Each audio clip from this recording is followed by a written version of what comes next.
Today was Shadow Day, and we wanted to we're looking at the different classrooms to see what we might want to do for our next year, for next grade.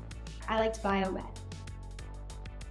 I probably liked looking at the brain and stuff to see like all sides of it. It was cool. I liked so far the entrepreneur because I saw that like it's like an easier way to like talk and like get to know people, and like you get to learn a lot about business.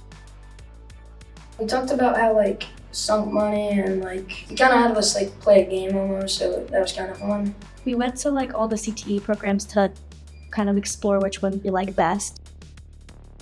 Definitely education. I really like teaching kids.